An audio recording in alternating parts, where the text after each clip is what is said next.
you have in this thing? So we have 100 octane race gas. If I ever race it, I'll actually put 110 octane race gas in it. Okay. All right. Let's give them a little intro.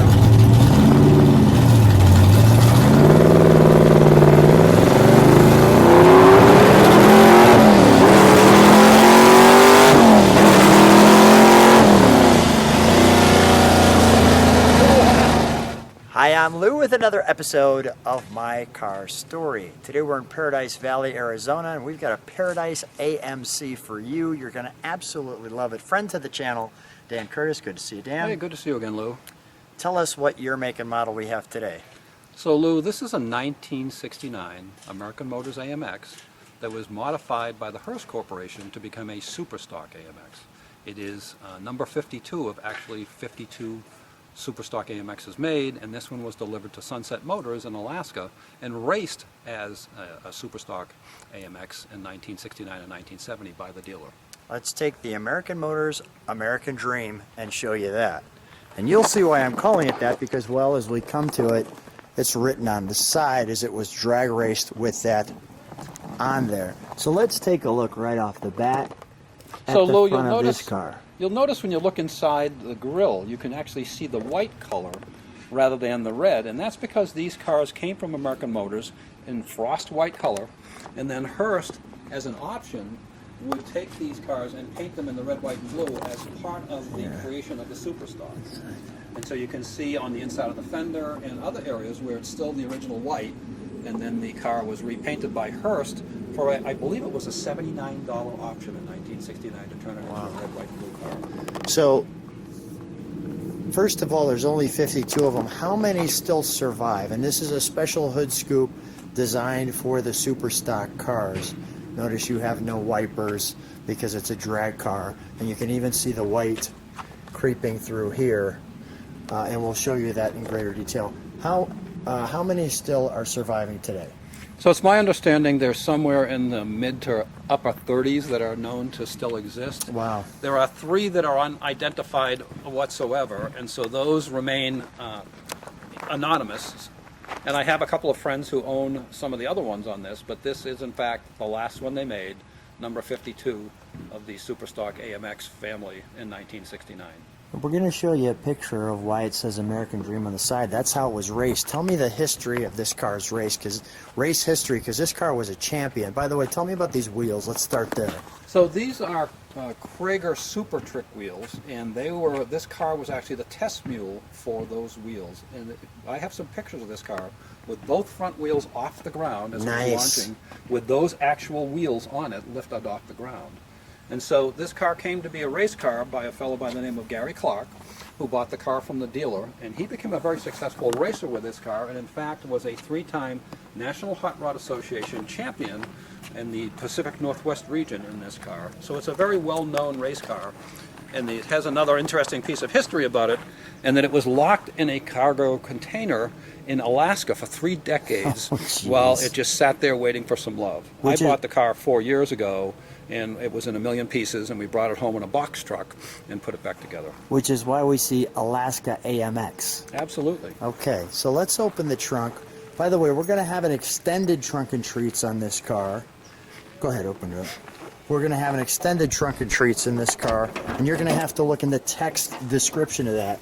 So I'm going to go through this green piece here, which is going to have all of this history that you're going to want to see if you like that kind of stuff. If you don't, you can just continue on the video like we're doing here. Let's pull this out for just a moment, can we? You got your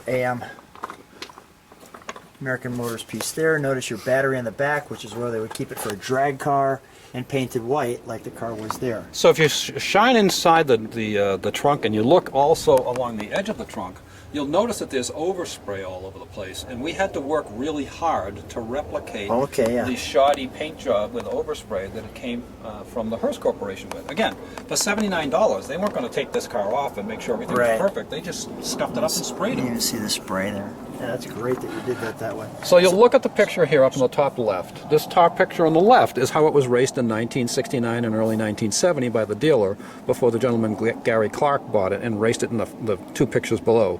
And you'll notice that picture on the bottom on the left, that actually has those wheels that I was referring to that this car was raced with. Wow. So let me just do this real quick. This tells the story in a nutshell, but we'll go over all the trunk and treats from this car. And it shares that it was a 3-year restoration. And this is what it looked like when you bought it. So that top picture was in an article by Motor Trend magazine when we went and claimed this car from its resting place. And that's how it looked when we picked the car up. You'll notice that the rear axle doesn't look like it's in place, and that's because that wasn't even the rear axle for the car, and some of the floor was missing. So when we restored it, we had to replace all that missing metal from a donor car, and so we found a 1969 AMX with a 4-speed in it, and we harvested whatever metal had been taken out previously. I think one of the things people are going to mention is that hood there and that hood there are the same with the Krager tires on it. So what's the story with the hood there? So if you look at that hood, that's a 1970 hood that this car was modified with by the American Motors Corporation would send anybody who wanted it an upgrade to 1970. However, someone contested that this was not a 1970 model car, all the SSAMXs. They were in fact still 69s. They just had some 1970 fascia material on it. So all of these SSAMXs that were racing in 1970, as a 1970, except for this one car, were disqualified by the National Hot Rod Association because they were 1969 cars running with 1970 hood and interior. They actually even sent them another dashboard with a different VIN. Wow. And so this car actually had that dashboard in it as well. But the reason this one was allowed to race with the thing that everybody else was disqualified for was simply about numbers. In the Pacific Northwest where this car raced, there weren't enough of these cars, enough of the cars in this class to fill out the racing, so they made one exception to 1970 fascia, and this is the one, and they allowed this car to be raced. And it was actually a 3-time champion with that 1970 stuff on it. So let's do this. Let's put that back in the trunk. We'll continue on. One of the things I want to show that's very important is, well, of course I can show the interior. May I open it? Yes. Thank you. All right, I'll show that, but as I'm here with you, we can close that trunk if you like. That's the original steering wheel. It's a wood grain steering wheel. The right amount of pedals as you'd expect from a super stock car. And zoom in on the speedometer. You'll see that it has just a little over 2 miles on it, and that's because the speedometer cable was in the way when Hearst did the conversion to a race car, so they cut the speedometer cables off and just left them, they tied them up with a wire tie and just left them underneath the car. So it has 2.5 miles on it. Now they've got that AMX number there. Did that come with the car? Yes, that is the actual data tag, or the ID tag that says it's an AMX that came with the car. They are not exactly sequential, but they are within a time frame so that the numbers match 4 cars in the same time. All right, no gauges here. Your Hearst shifted there. Now you'll notice that it actually has a dial for the wipers to turn on, but it lacks wipers because as a race car, that was extra weight, and you didn't want those, so those were taken out of the car. Right. Tell me about this VIN number here, because there's nothing. Usually, let's just open the door one more time. AMC people are like, well, Lou, isn't the tag in the door? And the answer to your question is no, it's not in the door. That vinyl tag that says it's usually not it's to be here used as a street car, or here. That vinyl tag is what's stated at all. This is not. There's no warranty on this. This is a race car, and so it wasn't the NHSTA or whatever it is.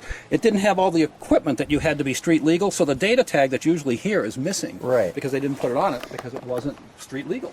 But yet here we have this in the window. So break that down for me, will you? So this is the vehicle identification number, and you see the numbers on it. It says A for American Motors, 9 for 1969, M for manual transmission, 397 is the model AMX, then X is the engine indicator, which is a 390, and then those last digits, the 213611, that is the documented last Superstock AMX in 52 sequential serial numbers on these cars. Wow.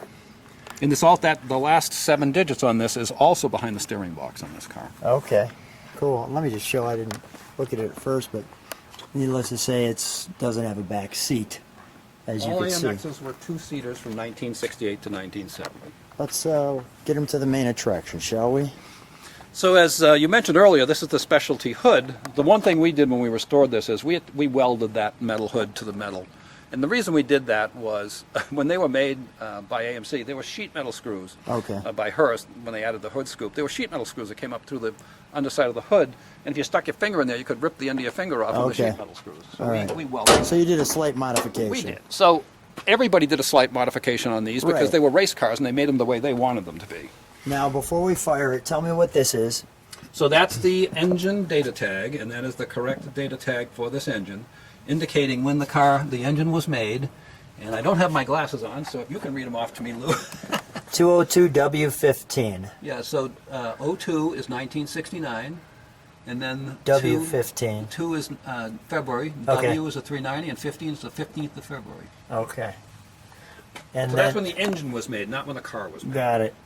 So were these the correct valve covers with the Mickey Thompson pieces back there? So that's a great question. Those are the actual Mickey Thompson breathers that they put on this car, and that allows the crankcase ventilation to occur because this doesn't have the PCV, positive crankcase ventilation valve, on it because it's a racing intake manifold. So in order to get the fumes and the moisture out of the engine, you create a draft inside the engine, which happens with the valve cover breathers and this breather tube here that says oil. So the breather tube here, and your Mickey Thompson breathers there. The offset hollies with the Edelbrock, I'm sure was all correct. Correct. That is a cross rim intake manifold, and this one I have two 450 hollies on it. They were actually raced with, and these are mechanical secondaries. They were raced with vacuum secondary 625 CFM carbs, but this, I'm never going to be racing it like it was raced back then, so it doesn't need that much carburation. So when we fire it up, you'll hear it runs fantastic with the way it's set up. Got it. Okay. Let's do just that. Let's fire it up, shall we? And believe it or not, we're actually going to take it for a ride. At our own peril. Or not. No barreling.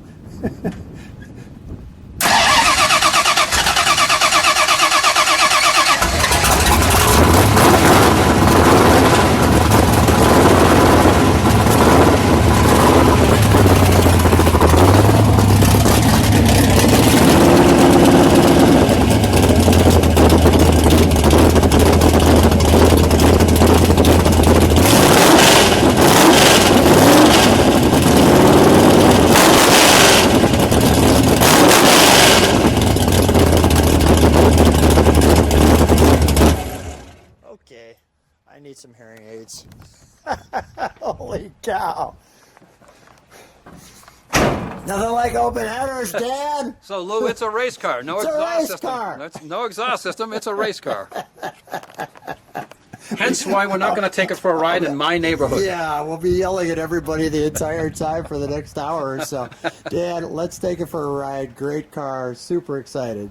Thanks, Lou. It's always fun having you come take a look at some of these red, white, and blue AMCs. So while we're just about to take the car on a ride, you could see that oil pan. Tell us about the oil pan, Dan. So Lou, that is an 8-quart oil pan. The factory one was 5, and that's because when you're running the engine at 7,000 RPM, Right. you don't want the oil pump to suck so much oil out of the pan that you don't have any oil left in it. So that's an extra 3 quarts for racing. Okay. And as I'm coming under here, what's that? There's your open headers, as you can see. But also you've got that shaft right there, the drive shaft, and you've got that little brace there. What's the brace for? So that's called a drive shaft loop, so that when you're racing, if you drop a universal joint and the drive shaft comes out and goes down, it won't dig into the ground. Got It's it. a car pogo stick. Yeah, makes perfect sense. Let's just go to the back since we've got it up in the air. So you'll notice, Lou, that the underside of the car is as white and clean as the top side of the car. Right. The reason for that is every little thing you put on the car adds weight. So there's no seam sealer in this car. There's no sound deadener in this car. All that stuff was eliminated because it's a race car, and the purpose of eliminating it was to minimize the amount of weight. So the underside of the car is as pretty as the top side. It's just amazing there was no back end of this car and you built all that. It's just fantastic. Really good job. Okay, let's go for a ride.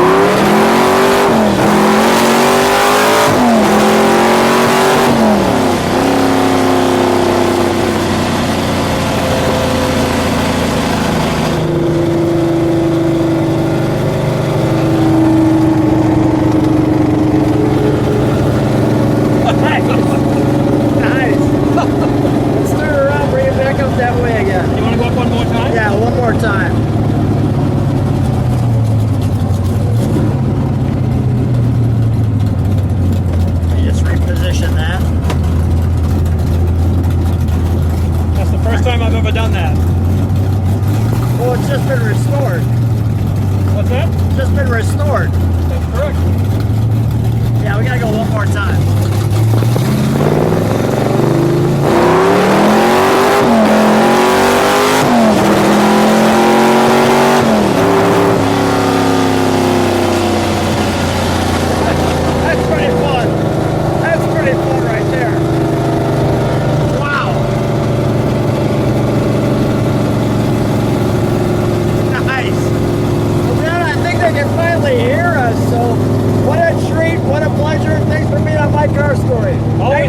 take out one of the red, white, and blues and flog on them for you, Lou. That's for sure. Thanks, Dan.